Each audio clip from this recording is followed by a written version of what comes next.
BNP দুপক্ষের সংঘর্ষ, চট্টগ্রাম উত্তর জেলা কমিটি বিলুপ্ত। এদিকে বিএনপির 5 নেতা বহিষ্কার। জানাবো সেপ্টেম্বর থেকে বিশেষ প্রশিক্ষণ পাবে 1.5 লাখ পুলিশ, নির্বাচনের প্রস্তুতি শুরু। এবং সর্বশেষ জানাবো মসজিদের বিদ্যুৎ বিল মওকুফ চেয়ে ইউএনওর কাছে ছাত্রদল নেতার আবেদন। শুনছিলেন সংবাদ শিরোনাম, এবারে বিস্তারিত। বিএনপি দুপক্ষের সংঘর্ষ, চট্টগ্রাম উত্তর জেলা কমিটি বিলুপ্ত। দুই পক্ষের সংঘর্ষের পর চট্টগ্রাম উত্তর জেলা বিএনপির আহ্বায়ক কমিটি বিলুপ্ত ঘোষণা করা হয়েছে। বিএনপির কেন্দ্রীয় চট্টগ্রাম বিভাগীয় সাংগঠনিক সম্পাদক মাহবুবুর রহমান শামীম জানান, উত্তর জেলা বিএনপির আহ্বায়ক কমিটি কেন্দ্র থেকে বিলুপ্ত ঘোষণা করা হয়েছে। দ্রুততম সময়ের মধ্যে আহ্বায়ক কমিটি গঠন করা হবে বলে জানানো হয়েছে। এদিকে দুপক্ষের মারামারির ঘটনায় বিএনপির চেয়ারপারসন উপদেষ্টা ও উত্তর জেলা সভাপতি গোলাম আকবর খন্দকার সহ আহত হয়েছেন অন্তত 30 জন।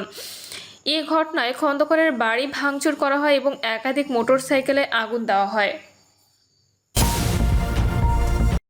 বিএনপির 5 নেতা বহিষ্কার। দলীয় শৃঙ্খলা লঙ্ঘনের দায়ে বিএনপির 5 নেতাকে প্রাথমিক সদস্য সহ সব পর্যায়ের পদ থেকে বহিষ্কার করা হয়েছে। দলটির সিনিয়র যুগ্ম মহাসচিব অ্যাডভোকেট রুহুল কবির রিজভী স্বাক্ষরিত এক সংবাদ বিজ্ঞপ্তিতে তথ্য জানানো হয়। বহিষ্কারকৃত নেতারা হলেন চট্টগ্রাম উত্তর জেলা বিএনপির যুগ্ম আহ্বায়ক নুরুল আমিন চেয়ারম্যান, মিরসরাই উপজেলা বিএনপির সাবেক সদস্য সচিব গাজী নিজামুদ্দিন, বারৈয়ারহাট পৌর বিএনপির সাবেক আহ্বায়ক দিদারুল ইসলাম মিয়াজি, যুবদল নেতা সিরাজুল ইসলাম ও কামাল উদ্দিন। সেপ্টেম্বর থেকে বিশেষ প্রশিক্ষণ পাবে 1.5 লাখ পুলিশ, নির্বাচনের প্রস্তুতি শুরু। ত্রয়োদশ জাতীয় সংসদ নির্বাচনের প্রস্তুতি শুরু হয়েছে। এরই অংশ হিসেবে সোমবার প্রধান উপদেষ্টা ডক্টর মোহাম্মদ ইউনূসের সভাপতিত্বে বৈঠক হয় আইন শৃঙ্খলা রক্ষাকারী বাহিনীর শীর্ষ কর্মকর্তাদের। সেখানে সিদ্ধান্ত হয়েছে নির্বাচনে স্ট্রাইকিং ফোর্স হিসাবে মাঠে থাকবে 60,000 সেনা সদস্য। পাশাপাশি সেপ্টেম্বর থেকে নভেম্বরের মধ্যে 1.5 লাখ পুলিশ সদস্যকে নির্বাচন বিষয়ক বিশেষ প্রশিক্ষণ দেওয়া হবে। আর গুজব ও ভুয়া তথ্য রোধে ন্যাশনাল ইনফরমেশন সেন্টার গঠন করা হবে। সরকারি সংস্থাগুলোর মধ্যে সমন্বয় জোরদারে কাজ চলছে। এছাড়া প্রশাসনের গুরুত্বপূর্ণ পদে রদবদল করা হবে। প্রসঙ্গত, আগামী ফেব্রুয়ারির প্রথমার্ধে হতে যাচ্ছে দেশের ত্রয়োদশ জাতীয় নির্বাচন। আগস্টের শুরুতে প্রধান উপদেষ্টা জাতির উদ্দেশ্যে ভাষণের নির্বাচনের তারিখ ঘোষণা করবেন।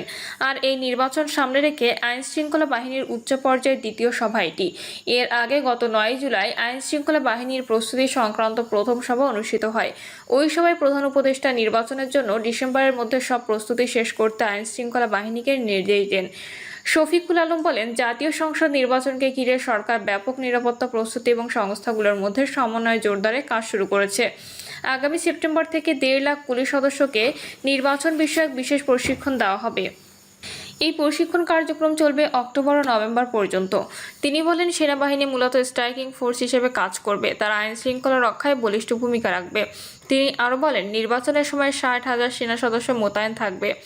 সেনা সদস্যরা গত 5ই আগস্ট থেকে মাঠে সক্রিয় আছেন। তাদের বিচারিক ক্ষমতাও রয়েছে। সেভাবে কাজ করছে তারা। শফিকুল আলম বলেন, নির্বাচন ঘিরে গুজব ও ভুয়া তথ্য ছড়ানোর প্রবণতা বেড়ে যাওয়ায় সরকার ন্যাশনাল ইনফরমেশন সেন্টার গঠনের চিন্তাভাবনা করছে।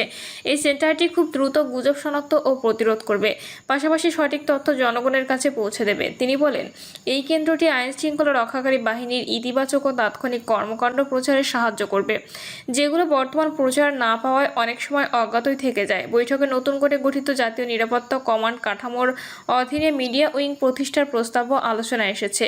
এটি আইন শৃঙ্খলা পরিস্থিতি সম্পর্কে নিয়মিত প্রেস ব্রিফিং এবং তাৎক্ষণিক তথ্য প্রকাশে সহায়ক হবে। এক প্রশ্নের জবাবে প্রেস সচিব বলেন, গোপালগঞ্জ ইস্যুতে সরকার ইতিমধ্যে একটি তদন্ত কমিশন গঠন করেছে। সুপ্রিম কোর্টের অবসরপ্রাপ্ত একজন বিচারপতি কমিটির নেতৃত্ব দিচ্ছেন।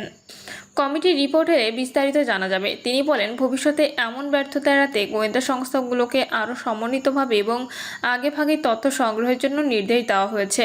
প্রেস সচিব আশা করেন, সেনাবাহিনী, পুলিশ এবং সিভিল প্রশাসনের সঙ্গে শক্তিশালী সমন্বয়ের মাধ্যমে দেশ একটি নিরাপদ ও সুষ্ঠু নির্বাচনের দিকে এগিয়ে যাচ্ছে। আবুল কালাম আজাদ মজুমদার বলেন, নির্বাচন পূর্ব প্রশাসনিক রদবদল নিয়ে বৈঠকে সিদ্ধান্ত হয়েছে, তবে সার্বিকভাবে রদবদল নয়। যেসব জায়গায় প্রয়োজন সেখানে রদবদল হবে। তিনি বলেন, বৈঠকে আইন শৃঙ্খলা রক্ষাকারী বাহিনীকে সম্ভাব্য নির্বাচনের আগে হটস্পট, যেখানে সহিংসতা বা অস্থিরতা সৃষ্টি হতে পারে, সেসব এলাকা দ্রুত চিহ্নিত করতে বলা হয়েছে। এসব এলাকায় পরিস্থিতি সম্পর্কে প্রতিবেদন কেন্দ্রে পাঠানোর নির্দেশও দেওয়া হয়েছে। প্রয়োজনে অতিরিক্ত নিরাপত্তা ব্যবস্থা নেওয়া হবে। শফিকুল আলম আরও বলেন, ঢাকায় নিযুক্ত মার্কিন chargé d'affaires Tracey Ann Jacobson প্রধান উপদেষ্টার সঙ্গে বৈঠক করেছেন। খুবই সৌহার্দ্যপূর্ণ একটি পরিবেশে বৈঠক হয়েছে। বৈঠকে যুক্তরাষ্ট্রের শুল্ক, কাউন্টার টেরোরিজম, ইলেকশনের প্রস্তুতি, ঐকমত্য কমিশনের যে সংলাপগুলো হচ্ছে সেগুলো নিয়ে আলাপ হয়েছে। এ সময় প্রধান উপদেষ্টা চার্জ দ্য অ্যাফেয়ার্সকে জানিয়েছেন, অন্তর্বর্তী সরকারের সর্বোচ্চ অগ্রাধিকার হচ্ছে কাউন্টার টেরোরিজম। তিনি আরও বলেছেন, সন্ত্রাসীদের ব্যাপারে এই সরকারের জিরো টলারেন্স, এটা তিনি দ্ব্যর্থহীন কণ্ঠে তাদের জানিয়েছেন। প্রেস সচিব আরও বলেন, সোমবার রাতে বাংলাদেশের প্রতিনিধি দল যুক্তরাষ্ট্র যাচ্ছে। তারিফ নিয়ে বৈঠক শুরু হওয়ার কথা আছে। আমরা আশা করছি এই আলোচনা ভালোভাবে সমাপ্ত হবে। প্রতিনিধিদের সঙ্গে ব্যবসায়ীদের একটি দলও যাচ্ছেন, তবে তারা আলোচনায় থাকবেন না।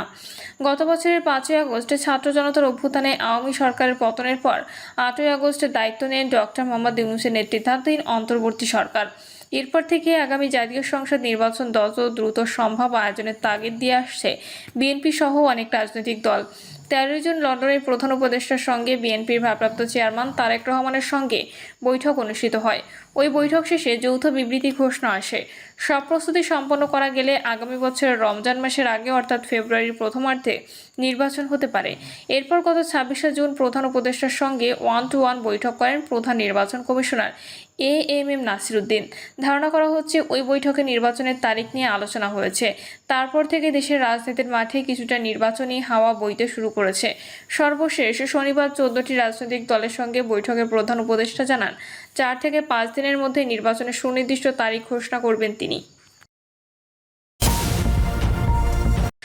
মসজিদের বিদ্যুৎ বিল মওকুফ চেয়ে ইউএনওর কাছে ছাত্রদল নেতার আবেদন। চাঁদপুরের মতলব উত্তর উপজেলা প্রতিটি ইউনিয়ন ও ওয়ার্ড পর্যায়ের মসজিদের বিদ্যুৎ বিল মওকুফের দাবি জানিয়েছে গজডা ইউনিয়নের সাবেক ছাত্রনেতা মোহাম্মদ আরিফুল ইসলাম বাবু। এ নিয়ে সকালে উপজেলা নির্বাহী কর্মকর্তা বরাবর লিখিত এক আবেদন করেনি তিনি। এতে ছাত্রদল নেতা উল্লেখ করেন, মসজিদ শুধু ইবাদতের স্থান নয়, এটি একটি নৈতিক ও মানবিক শিক্ষা কেন্দ্র। অথচ সম্প্রতি বৈদ্যুতিক বিল সহ অন্যান্য খরচ বহন করতে গিয়ে অনেক মসজিদ কমিটি চরম সংকটে পড়েছে। তাই মসজিদ পরিচালনার সুবিধার্থে বিদ্যুৎ বিল মাফ করা অত্যন্ত জরুরি। গজডা ইউনিয়নের ছাত্রদলের সাবেক সিনিয়র যুগ্ম সাধারণ সম্পাদক ও কারাবন্দী হয়ে ফিরে আসা এই সাহসী ছাত্রনেতার এমন পদক্ষেপ সামাজিক যোগাযোগ মাধ্যমে ইতিমধ্যে ব্যাপক সাড়া ফেলেছে। স্থানীয় মুসল্লি, সাধারণ মানুষ ও বিভিন্ন ধর্মপ্রাণ নাগরিকরা ফেসবুকে পোস্ট শেয়ার করে তার প্রশংসা করেছেন।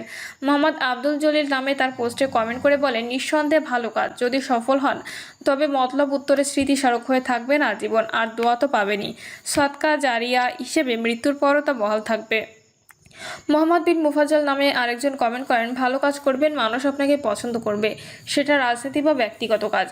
ভালো কাজে মানুষকে সবসময় পাশে পাবেন, এটি একটি প্রশংসনীয় উদ্যোগ। শুভকামনা রইল, সফল হোক।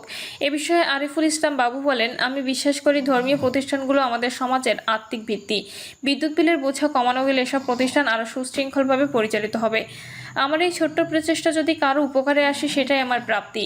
এদিকে অনেকেই প্রশাসনের দৃষ্টি আকর্ষণ করে দ্রুত পদক্ষেপ নেওয়ার দাবি তুলেছেন। স্থানীয় জনপ্রতিনিধিরাও বিষয়টি আমলে নেওয়ার আশ্বাস দিয়েছেন। প্রিয় দর্শক, এই ছিল এখনকার সর্বশেষ সংবাদ। আপডেট সব সংবাদ পেতে চ্যানেলটি সাবস্ক্রাইব করে বেল আইকনটি ক্লিক করে রাখুন।